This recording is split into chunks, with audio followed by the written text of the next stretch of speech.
Good day and welcome back to another DBZ Dokkan Metal video. In this video we're going to be taking a look at, well, basically the Gohan and the Broly that have just been announced.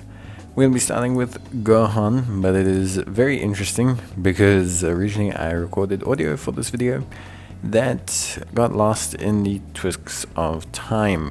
So I'm re-recording this, and because of that, my thoughts and opinions have slightly altered, which is fine, actually. But Gohan is a Kamehameha lead, which is very interesting, I think, overall. Gohan being a Kamehameha lead overall is pretty interesting. It's a good category. It's a strong category. I think it's reliable. He fits on the Super Saiyan Trios categories, which is probably the biggest one, and they fit on his. And that's always pretty much the most important thing when you look at units that kind of coincide with these banners. Now, of course, there is a whole bunch of other things that essentially we kind of need to take a look at. So basically, to cut a long story short, one of the main focal points that we want to focus on is going to be the attack stat of Gohan. So Gohan, as you can see, gains a ridiculous amount of attack stat, which I think, for me at least, is very interesting. It's always fun to see units that do a bigger amount of normal attack damage than they do of their ultra attack damage, and Gohan is one of those units. Gohan is going to supercharge his normal attacks or his secondary supers far more than he'll hit with his ultra supers. His guard, although being slightly conditional, is not necessarily a huge issue as well. His guard is fairly consistent, I would say. You do have to obviously have a certain category of unit to be on the team or in the rotation for it to activate, but having an Earthbred Fighters or a Kamehameha category character is really not that hard. If you think about the physical LR trio, they are both of those categories. There's enough really good units on both of those to really make it work. So I'm not too concerned with the concept of getting him to have that guard mechanic. The big thing is obviously raw defense, guard, they're good things. 50% evasion as well, below a certain health threshold. For me, there's enough here to really be functionally in a good position. It's maybe not necessarily that he's a defensive juggernaut, especially before super, but I find that when he gets everything going, he can be really devastating. And you got to also factor in his potentially insane offensive capabilities. He could be one of the strongest, if not the strongest, offensive units in the game, pretty much with relative ease. So yeah, very interesting. I think the only other thing that I would probably comment on, at least right now, is the sheer requirement for ki that he has. So just in general, I think he just needs a big amount of ki. So that means key links, everything is all very important and very crucial to the functionality of him as a unit. He also has a standby. One thing I noted with the standby that was very interesting, so the conditions to activate are very straightforward, to be honest with you. The standby also obviously creates this new Dragon Ball mechanic, which is very interesting, spawning all these different Dragon Balls.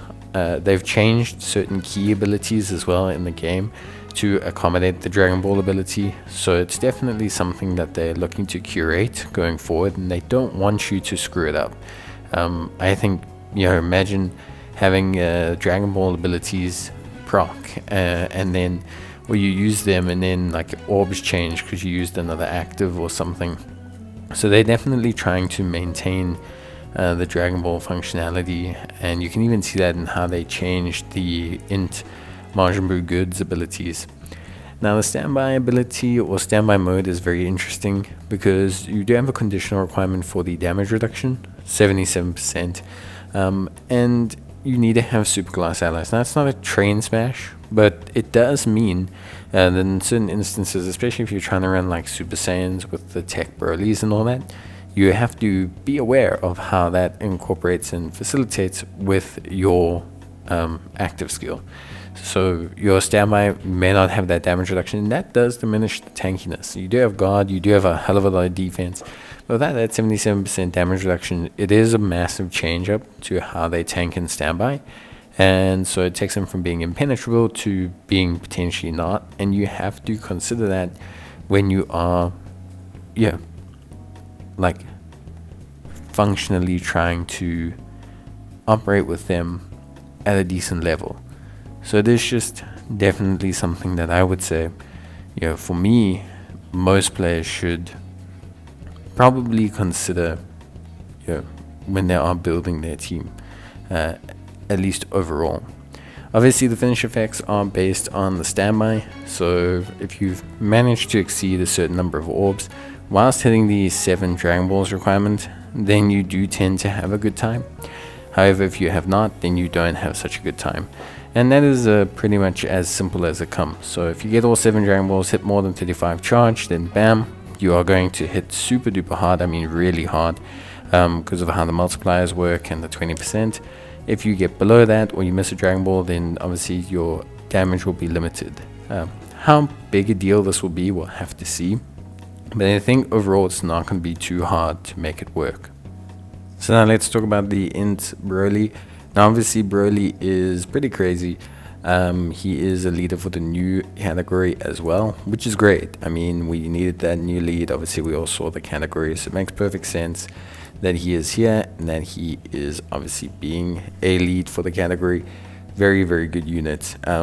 Very different in design. So, starts off with like a 4-turn support function, then has a domain that can be activated. That domain is pretty helpful, makes Broly very tanky, gives him a guard. He has 60% baseline damage reduction, gives him 260% attack and defense. And also when he fires his first attack in that domain, it will give him attacks effective against all types for the remainder of battle.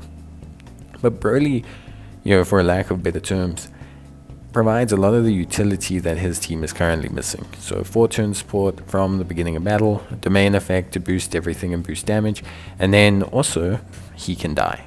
So when I say that, I mean he has a revive, a very good revive as well, unconditional revive, like a very strong unconditional revive. And what I mean by that is obviously it has conditions to proc, very simply though, basically at the expiration of the domain or turn 5. But what makes it so good is that it's one of those revives where anyone in the rotation can be knocked out.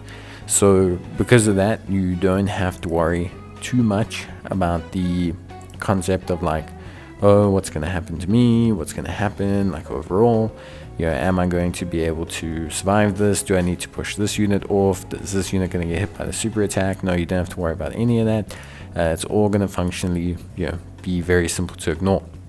So that's Broly's revive, and it's very, very good because after he revives, he gets an additional 60% defense the moment he takes his first hit, but he also becomes a 60% support for the uncontrollable power category, which all in all is very, very good. Broly, for all intents and purposes, Broly kind of reminds me of like Int Majin Buu Good. So Int Majin Buu Good was a unit that I didn't really like too much on release. But the more I use him, the more I realize just how good he is. An amazing unit defensively, a unit that brings so much healing, revive capabilities, utility that just really helps the rest of the team. You've got his active skill and everything that's super duper helpful. Broly feels the same way. He brings a revive, he brings a domain, he brings support. And all of these things are going to be really, really good. There are going to be moments where Broly's going to get caught out. 260% defense and 60% damage reduction, but without guard, isn't going to keep you safe forever. There will eventually be a physical unit that's going to attack first slot. It's going to cause some problems. That's where the TEQ Broly, the slot 1 Broly, comes in handy. That's kind of his job. Int Broly, on the other hand, is going to be great, floating around, activating revives, causing damage, massively raising attack and defense on his super, which is very impressive. The domain effects, the utility, the support functionality, and not to mention that, yes, after super, or even before super, but I mean in general, very, very tanky unit. The kind of guy that can get to like 3 million defense and also have 60% damage reduction is a very, very mean, very, very good unit. Obviously, he does have attacks effective against all types, but you do need to consider crit at some point if you really want to maximize his damage. His attack stats are not going to be Broly-esque. They're not going to be tech a la Broly, at least not based on what I've seen or what I'm reading. But he's still going to be very good. There's a lot of utility he's bringing that we need him to bring to the team. So this could be a very, very crucial unit, I think, if you're looking to run that all Broly lineup. He brings you the support you need for a lot of them that are gaining stuff on attack. He brings you just a lot of really good stuff in general. So I, for one, personally find that this is a really well-designed character. I think he's going to mesh very well with the existing Brolys that we have, which I think is very important overall. So I'm very excited about all of that, and I think it's a very good sign for how they're building Broly and building his team. The domain effects also obviously very helpful, focusing primarily on boosting extreme units and debuffing super units, but again brings a bit of an issue if you're looking to run kind of a hybridization of both of those teams. But yeah, obviously I think overall Broly is really, really good. Dokkan Festival unit, so we're going to have to see what his ban is like. But give or take, I think he looks, at least on paper, very, very solid as a unit. So I'm excited to use Broly. I probably will go for him because I have a lot of the Brolys and I'm trying to make a Broly team. Last one we have is TEQ Videl, who gains damage reduction in the second slot or evasion in the third slot. Overall, her kit looks pretty good, but the one thing I will raise a complaint about, personally for me, I think her evasion could have been a tad higher. All things considered, 40% evasion is not super duper high nowadays. Even her free-to-play compatriot has higher higher evasion than her. So for me, her being able to get, like evasion and stuff like that, and being able to improve her overall defensive performance would be really, really solid. So yeah, I think Videl overall does look cool. I think she still does what the aim is to have that kind of like floating, versatile, sport-esque character for Gohan's team, for the the trio team. Like, I think all that's fine. I don't really have an issue with her overall design. I just think some of the numbers could have been tweaked and adjusted. But we'll see. We'll see how she is in action. Obviously, it's cool to have a Videl. I think her animations are pretty cool as well, but we'll talk about that in its own section. But yeah, I think ultimately at the end of the day, she is still useful. I think you'll find that she'll be pretty solid. Floater, second slot unit, depending on your situation. She could be really cool and really, really fun to use. So I am excited to see her. It's always cool to get new general banning units, especially ones for characters we don't get a lot of units of. But yeah, I would say maybe just on first glance, tweaking of those numbers does feel a little bit like it could have been done. Would have just made her feel a lot more impactful and kind of fulfill that role that a lot of people are going to run her in, which is that floater second slot role, if she can make it. So I do think that could have been adjusted, but it is what it is. Overall, a really, really nice looking units. The animations we'll talk about now, but I mean overall the kits, everything seems good. A lot of the units of Celebration have been good though. Even me, I like the ECAs. So for me, overall, I gotta be honest, I think they've done really well by the kits. The Celebration, I do think they could have maybe done a little bit more, with maybe one EZA or a tweak here or there. But I think overall, they look really solid. So overall, I am quite impressed with the animations. I do wish they had a little bit more voice acting, especially for some of the attacks.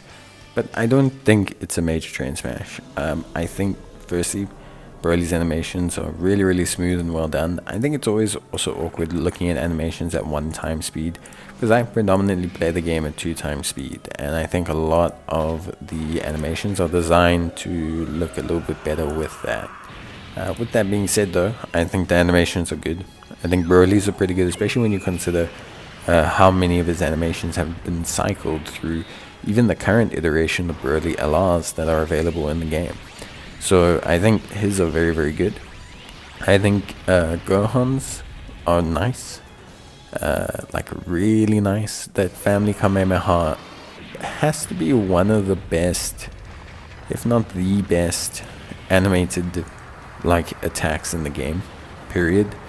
The OST is amazing. The voice acting is really well like corrected, and the like just general presentation of it is really insane.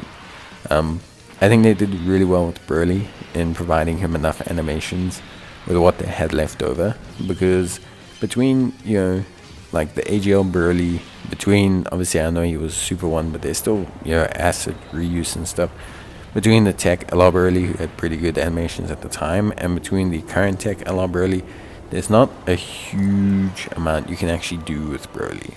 And so like this, adjustment, this change, I think overall for me is pretty good. I think, this is a solid set of animations, and I think they managed to bring everything together quite well, at least for me personally. Of course, I think Gohan, probably the better animations out of the two, just in general. I like his animations. I think his super explosion is really cool looking. I think his Masenko is pretty cool as well. But it's it's the standby skill. That brief transition animation looks amazing, and it's the finish effect. Getting that family Kamehameha, getting that OST, finishing the fight, so doing that big damage with that ability is gonna feel amazing. And I don't think you can do a lot. I don't think you can do a lot wrong there. I think they've done it perfectly, pretty much. I think it's probably the best looking skill in the game, at least for me. It's up there. May not be the best skill, but it's definitely up there. And yeah, I think Gohan's animations are really top notch. It also helps that they have that Z color correction that I just think is really awesome, and looks so great in Dokkan. Like, I felt the same with the Namek units, etc. Like, I really do like that Z color correction they've got. But yeah, really awesome animations, really great units, and a good start to part 2, at least unit wise. I think the units of Celebration have been pretty much bang on perfect, to what people want, and pretty much all the easy A's as well.